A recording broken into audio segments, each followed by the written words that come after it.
বরিশাল মুলাদী উপজেলার শফিপুর ইউনিয়নের ১ নম্বর ওয়ার্ডের উত্তর পাতারচর এলাকায় গজারিয়া নদী থেকে অবৈধভাবে ড্রেজার দিয়ে বালু উত্তোলনের অভিযোগ উঠেছে একটি প্রভাবশালী চক্রের বিরুদ্ধে।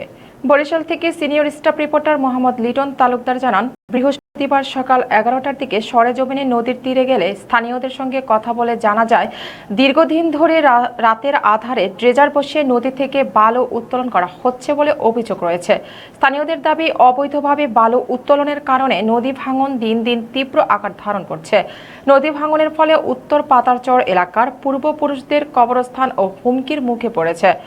ইতিমধ্যে নদীর গর্ত ও ভাঙনের কারণে কবরস্থান নদীগর্ভে বিলীন হওয়ার আশঙ্কা তৈরি হয়েছে বলে জানান স্থানীয়রা।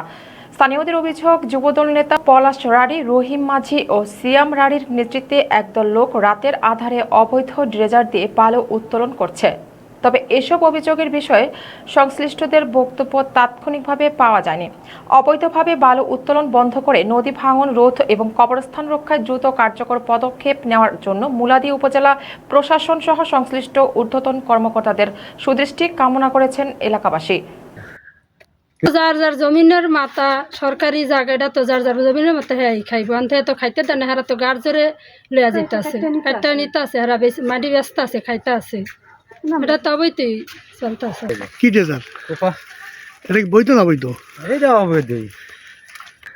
ওই সরকারি গাং কাটে, সরকারি গাং করে হারা কাটে, কাটতে লয়ে যায়। আমগো তো সরকারি জায়গা তো নিয়ম তো যার যার পতিতের মাথা রেকর্ডিটার মাথা পতিত হারা খাইব, মুখের খাইতে দেন। আমি পলাশ রাড়ি, আমি বিএনপি জাতীয়তাবাদী দল যুব দলের একজন কর্মী। এখানে ড্রেজার চালাই থেকে আমাদেরকে এখানে বাধা দেওয়া হইতেছে। এখন আমাদেরকে ড্রেজার চালাইতে দেয় না, এখন হুমকি দামকে দিতেছে।